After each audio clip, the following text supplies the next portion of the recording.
रविवार का दिन था।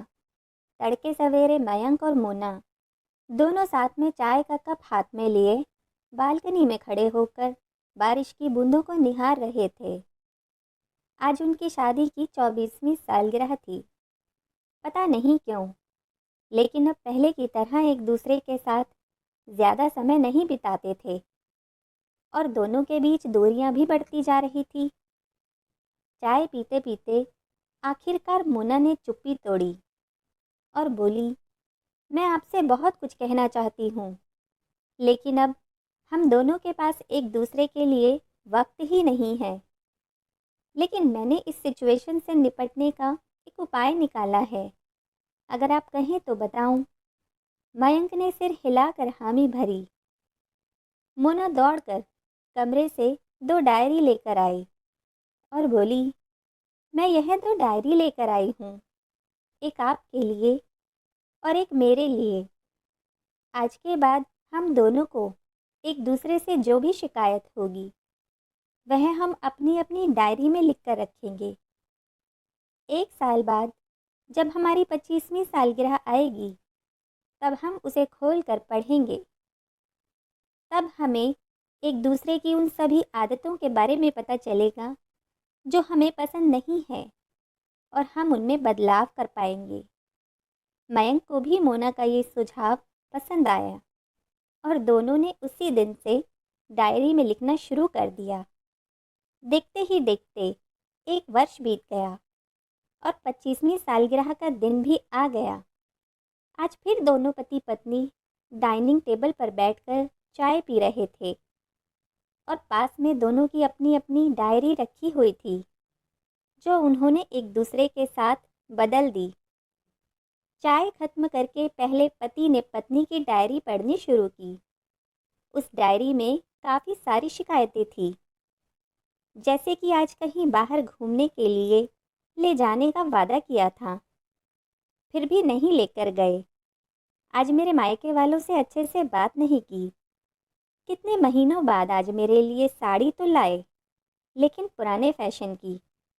आज मेरे पसंदीदा सीरियल के समय पति ने चैनल बदलकर न्यूज़ चला दी। आज गीला तौलिया बेड पर छोड़ दिया। ऐसी कई सारी शिकायतें थी। डायरी को पढ़ते पढ़ते मयंक की आंखें नम हो गई। उसे काफ़ी अफसोस हुआ। वो मोना से बोला, मुझे इन गलतियों के बारे में कभी एहसास ही नहीं था, लेकिन अब मैं तुमसे वादा करता हूँ कि ऐसी गलतियाँ फिर से नहीं दोहराऊंगा। अब डायरी पढ़ने की बारी मोना की थी। मोना ने डायरी के कई सारे पन्ने पलटे, लेकिन वह पूरी तरह से खाली थी। कहीं पर भी एक शब्द भी नहीं लिखा था। वह बोली, आपने तो डायरी में कुछ लिखा ही नहीं है। मयंक बोला, आखिरी पन्ना देखो, मैंने उसी पर लिखा है। उस पन्ने पर लिखा था, तुमने मेरे लिए और मेरे परिवार के लिए इतने सालों में जो त्याग किया है और हम सबको जितना प्यार दिया है, उसके आगे मैं तुम्हारे खिलाफ इस डायरी में कुछ भी नहीं लिख सकता। और इससे भी ज़रूरी, मुझे कभी तुम में कोई कमी देखने की इच्छा हुई ही नहीं।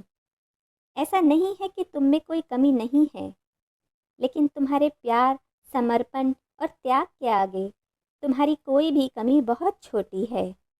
मेरी अनगिनत गलतियों को नज़रअंदाज करके तुमने इस कठिन जीवन में मेरा मेरे साए की तरह साथ दिया है और हमेशा मेरे साथ खड़ी रही।